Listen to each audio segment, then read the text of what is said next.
शेवटपर्यंत सोडलेली नसते.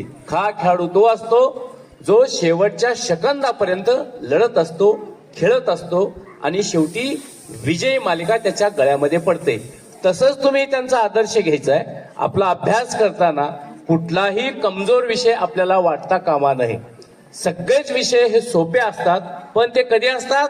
केलं तर, अभ्यास केला तर. आणि सगळेच विषय हे अवघडही असू शकतात किंवा जर आपण अभ्यास नाही केला तर. मग आपल्याला सर्व विषय कसे वाटले पाहिजे? सोपे की अवघड? सोपे. मग त्यासाठी काय केलं पाहिजे आपण? Very good. जोरदार टाळ्या होऊन जाऊ द्या लहान मुलासाठी. हे खरे राजीव स्टारचे स्टार आहे. हे उद्याचं भविष्य आहे. हे उद्याचं भविष्य भारताचं तुमच्या हातामध्ये. तुमच्यातूनच कुणीतरी डॉक्टर होणार, कोणीतरी इंजिनियर होणार, कुणीतरी न्यायाधीश होणार, कुणीतरी बिझनेसमॅन होणार, कुणीतरी पुढारी होणार आणि कुणीतरी इंटरनॅशनल हा खेळाडू होणार. आणि आपल्या स्कूलचं, आपल्या घराचं आणि आपल्या देशाचं नाव तुम्ही उज्ज्वल करणार आहात. तेव्हा त्या खेळाडूचाही तुम्ही आदर्श घ्यायचा आहे. आणि आता दिवाळी संपलेली आहे. सत्र 2चा पहिला दिवस तुमचा आहे. या पहिल्या दिवशीपासून आपण अभ्यासाला जिद्दीनं पेटायचं, भरपूर जेवणही करायचं, खेळायचंही व्यवस्थित, त्यासोबत झोपही व्यवस्थित घ्यायचं आणि अभ्यासही पुष्कळ करायचा है ना. आई वडिलाचा मोबाईल अजिबात घ्यायचा नाही. ह्या सूचना मॅडमला इथं मेसेज येतात.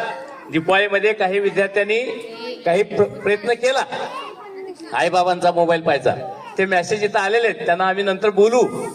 पण बऱ्याचशा विद्यार्थ्यांनी दिवाळीमध्ये सुद्धा कुठल्याही पद्धतीचा गेम खेळलेला नाही. मोबाईलचा उपयोग हा व्यवस्थितरित्या केलेला आहे. आणि आता सत्र 2चा पहिला दिवस. आता तुमच्या पुढे आव्हान आहे की लगेच पुढच्या एखाद्या गाण्यावरती नृत्य करणं किंवा एखादी नाटिका सादर करणं एवढ्या पुरताच हा आनंद नाही. तर हा आनंद असतो आत्मविश्वासाचा, की मी सुद्धा स्टेजवर जाऊन गाणं म्हणू शकतो, मी सुद्धा स्टेजवर जाऊन छान पैकी नाचू शकतो. त्या रुपेरी पडद्यावरती तो एखादा बच्चन खान जसा नाचतो ना, त्याहीपेक्षा मी सुंदर नाचू शकतो, त्यापेक्षा सुंदर अँकरिंग करू शकतो है ना, त्यापेक्षा सुंदर दीक्षा येईल, त्यालाही समोर जायचं आहे. आणि त्यानंतर तुमच्या आवडीचं पिकनिक, सहल, ही सहल ही आपण आपल्या शाळेची जाणार आहे. तेव्हा या सगळ्या आनंदामध्ये अत्यानंद आपण टाकायचे आहे. दिवाळीचा गोडवा आपण निर्माण करायचा आपल्या घरामध्ये, आपल्या शाळेमध्ये, तो म्हणजे तुमचं कर्तृत्व करून.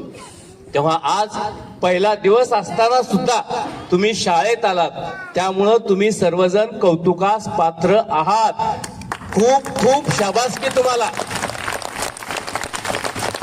तुमचं